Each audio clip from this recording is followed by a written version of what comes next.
Most people who quit gardening never had a green thumb problem. They had a plant selection problem. Think about it. You chose crops that needed daily watering and constant attention. Then life got busy.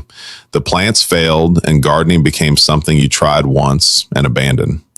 But what if the problem was never you? What if you just chose the wrong vegetables? Some plants are designed to survive neglect. They do not collapse when you miss a watering. They do not need perfect conditions. Some of them thrive when left entirely alone. This list covers 15 of those vegetables. Stay until the end, because the number one crop here can be planted once and harvested for 20 to 30 years. No replanting, no starting over, just decades of food from one decision. That is worth staying for. Let us begin. At number 15, we have purslane. Most people who spot this growing in their yard immediately pull it out. That is a costly mistake. Purslane is not a weed. It is free food that showed up without being asked, and it happens to be one of the most nutrient-dense greens you will ever grow. This plant is indifferent to your schedule. It germinates in poor soil, survives drought, and produces thick, succulent leaves packed with omega-3 fatty acids, more than almost any other leafy green available. No rich soil needed, no fertilizing required. It simply grows. Toss the leaves into salads or stir them into soup. Once you stop treating purslane as a problem, gardening gets easier overnight. At number 14, we have arugula. Here's something most gardeners never discover. Arugula does not need your help. People spend weeks worrying about spacing, soil amendments, and bed preparation for a plant perfectly happy in ordinary ground with basic watering.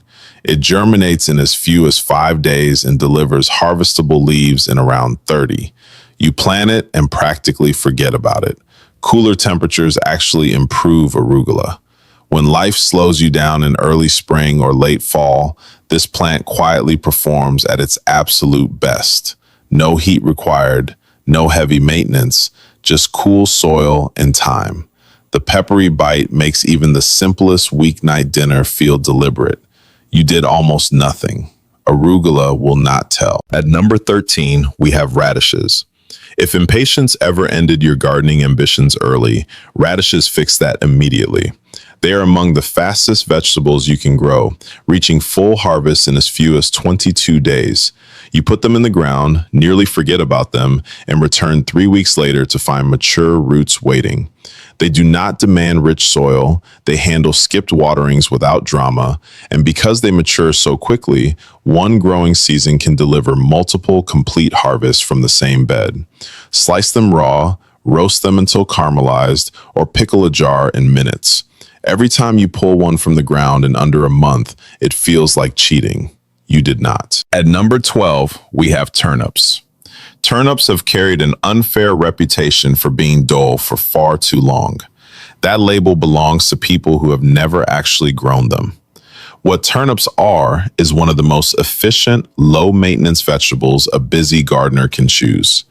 They handle cool weather that would stop other crops entirely. They reach maturity in roughly 45 to 60 days. And here is what most people miss. Both the root and the greens are fully edible. One plant gives you 2 separate harvests. Harvest the greens early. Leave the root to develop and roast it weeks later. Double output from a single low-maintenance plant. For a busy gardener, that math is very easy. At number 11, we have ground cherries. This one surprises almost everyone who grows it. Ground cherries look like small tomatillos wrapped in papery husks, but they do something no other vegetable does. They tell you when they are ripe by falling from the plant on their own. You do not inspect them. The plant simply drops them at your feet when they are ready. Once established, they are difficult to slow down. They handle heat and dry spells without complaint, needing almost no pruning or daily management. The flavor is sweet and tropical, somewhere between pineapple and mild tomato with a vanilla quality. They work in jams, salsas, and fresh eating. They keep producing faithfully all season. At number 10, we have bok choy.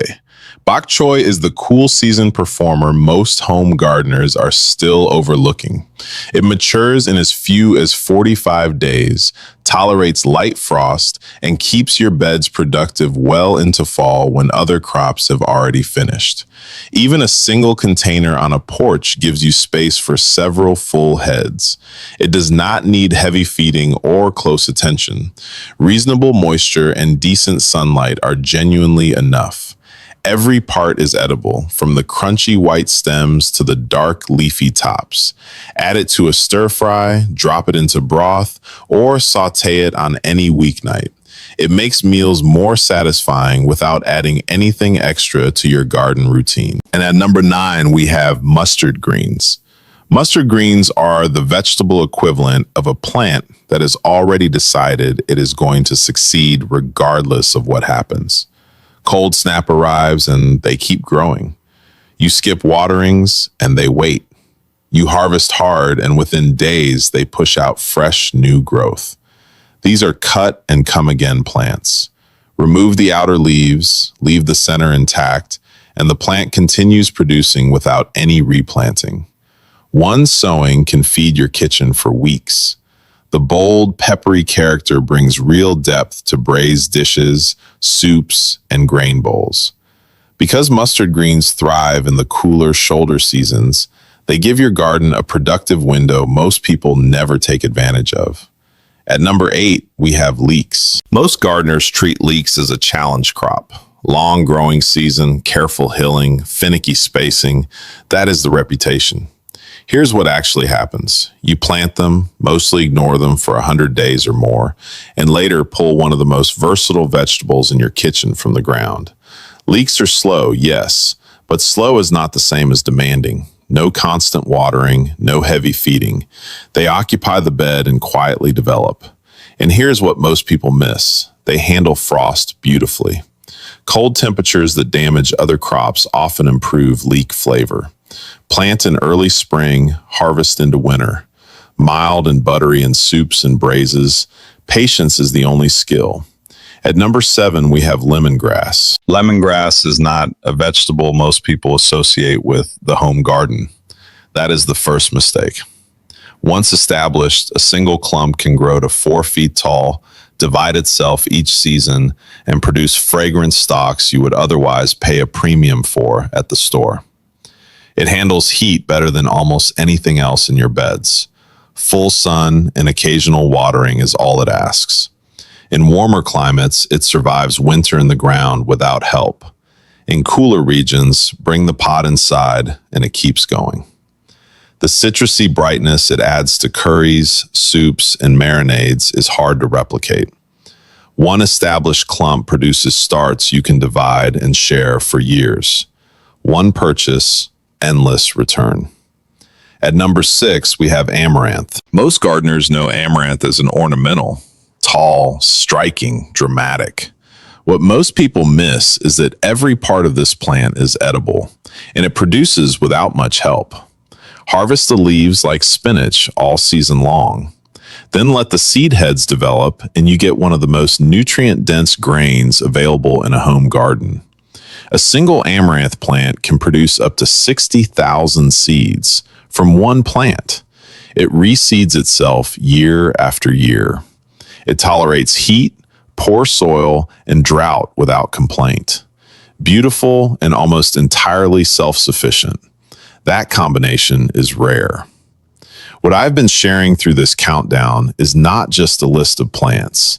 It is a philosophy. Choose crops that work on your behalf. Choose plants that forgive your schedule. Choose vegetables that produce even when life gets in the way. But here's the thing most gardeners still miss. Knowing which vegetables to grow is only part of the equation. The real skill, the one that separates a garden that feeds you reliably from one that just manages to survive, is knowing when to plant each crop, how to rotate your beds, and how to keep something growing and ready to harvest in every season of the year. That is where most gardeners leave real food on the table. I spent years figuring that out the hard way. Missed planting windows in late summer that left my beds empty through October. Winters spent buying produce at the grocery store that I could have grown myself. I searched for a complete system. Blog posts helped a little, videos helped some, but nothing gave me the whole picture in one organized place. I genuinely wish someone had handed me a solution earlier. That is exactly why I created the year-round harvest blueprint. This is not a tips list. It is a complete seasonal system designed to remove the guesswork permanently. Picture a garden where no bed ever sits empty, where every seasonal transition is already mapped out ahead of time, where food arrives because you planned it, not because you got lucky. You walk outside in January and something is ready. You step out in November and something is still producing. That is what a real system looks like. Two gardeners put it better than I can. Margaret from Tennessee says, I have never made it through winter without buying greens. This year I had kale, carrots, and spinach coming in through January. 4 full months without a single store run for greens. Daniel from Oregon says, fall was always where I fell apart. I'd lose steam in August and wake up in November with empty beds. One season using this changed everything. Now I have a system that basically runs itself. This will not stay at the current price much longer. The link is below in the description. But we still have 4 incredible crops left, and the top 3 might surprise you more than anything we have covered so far. At number 5, we have horseradish. Horseradish does not ask for attention. Humans have been cultivating it for over 3,000 years, and the reason is simple. It does not need much help. Plant a root cutting once, and you may never replant. It spreads quietly underground, returns each spring, and handles cold winters with complete indifference. Poor soil does not stop it. Neglect does not threaten it. One established plant can supply a kitchen for years. Freshly grated horseradish is nothing like the jarred version. Sharper, brighter, more intense. It transforms roasted meats, sauces, and dressings in ways that feel almost unfair given how little the garden required. Plant it once, it does the rest. At number 4, we have garlic. Garlic is one of the most forgiving and rewarding crops you can grow. Plant cloves in fall, walk away, and do almost nothing until the following summer. No monitoring, no coaxing. Roots establish quietly through winter. The plant rises in spring, and the tops die back when the bulbs are ready. A single clove becomes a full bulb. A bed planted in an afternoon becomes months of supply. The variety from homegrown garlic, mild to deeply complex, cannot be matched at any store. Save a portion to replant each fall. At number 3, we have sorrel. Most gardeners walk past it without a second thought, and that might be one of the most costly oversights a low-maintenance gardener can make. Sorrel is a perennial leafy green that returns every single spring from the same root system without any help from you at all. No replanting, no starting over from seed year after year, no babysitting through cool spells and dry stretches. The same plant comes back, pushes out fresh growth, and offers you one of the most distinctive flavors in the vegetable garden. Bright, tangy, intensely lemony in a way that belongs entirely to itself. Add it raw to salads, stir it into soups, blend it into a simple sauce. That sharp, citrusy bite transforms even the most ordinary weeknight meal. It tolerates partial shade where other crops silently give up. It handles both light frost and summer heat without complaint. Cut the outer leaves and new growth replaces them within days. Sorrel quietly earns its place season after season, while most gardeners are still searching for it in grocery stores that rarely carry it at all. Before we get to number 2, subscribe if you haven't, because every week I'll be dropping planting tips and tricks for gardeners who don't have much time or energy to garden. Thank you. At number 2, we have Jerusalem artichokes. The name sends people in the wrong direction entirely. Jerusalem artichokes have nothing to do with Jerusalem and nothing to do with artichokes. They are a North American sunflower relative. And once you plant them, your primary challenge is deciding how much of your garden you are comfortable letting them expand into. That is not a warning, that is the whole point. Below the surface, they develop knobby tubers with a flavor somewhere between a potato and a water chestnut. Nutty, slightly sweet, deeply satisfying, roasted or stirred into soups and gratins. Above the surface, they grow 6 to 12 feet tall and produce bright yellow flowers across the whole season. They look completely intentional. You barely had to be. One planting generates fresh tubers indefinitely, year after year, with no replanting required. You will harvest more than you expect in the first season. By the second season, you will be looking for people to share with. One decision. Permanent, generous, self-sustaining return. Now we have arrived at number 1. Before we get there, I want you to pause for just a moment. Think back to the very beginning of this video. There was a specific promise, a single crop, planted once, producing harvest for 20 to 30 years without ever starting over. A plant that outlasts busy seasons, forgotten years, and the full arc of real life happening around it.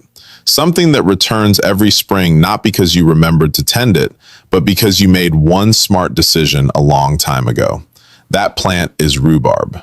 If you have only ever seen rhubarb as the tart red stalks in a springtime dessert, you have been missing the full story. Established rhubarb plants produce abundant harvests for 20 years or more. Some have been documented producing reliable returns for far longer than that. The stalks emerge every spring on their own schedule, requiring almost nothing from you. No replanting, no soil preparation once the plant is fully established. Cold winters do not threaten rhubarb, they actually strengthen it. This is a plant that requires a period of cold dormancy to perform at its absolute best. A hard winter is not a setback for rhubarb, it is preparation. The more demanding the cold season, the more vigorous the spring return tends to be. Rhubarb handles partial shade better than most productive crops. It does not demand constant moisture through the summer months. You largely leave it alone through the heat, and it quietly rebuilds underground for the season ahead. Then spring arrives, and those first thick crimson stalks push up through the soil again. Crumbles, jams, sauces, compotes, drinks, the same plant, still producing faithfully after years you may have barely thought about your garden at all. One afternoon spent planting rhubarb can feed your kitchen every spring for the rest of your time in that home. That is what a genuine perennial investment looks like, and that is precisely why rhubarb earns the #1 position on this list. Here is the real thought to carry forward from everything we covered today. The best gardens are not built on effort. They are built on selection. The gardeners harvesting the most food are not the ones working the longest hours. They are simply choosing differently. They are choosing plants designed to cooperate with a real life instead of demanding a schedule that rarely exists. Every crop on this list was chosen for exactly that reason. Purslane appears without being invited and feeds you regardless. Rhubarb returns every spring for decades without needing reminders. Every plant in between quietly holds its end of the arrangement while your life continues happening all around it. You do not need all 15 of these. Pick one, maybe two. Choose the one that surprised you most today, the one that fits your climate, or simply the one your kitchen would actually put to use. Plant it. Give it a fair start. Then step back and let it do exactly what it was designed to do. The real shift does not happen the moment you pull a harvest from the ground. It happens the first time you realize your garden kept producing while you were completely consumed by everything else. While weeks passed without a single visit, and you walked outside anyway and found something quietly waiting for you. That does not feel like gardening anymore. It feels like something slower and steadier than that, a quiet agreement between you and your outdoor space. You chose well. The garden held up its end. That is what the right plants do. And now you know which ones they are.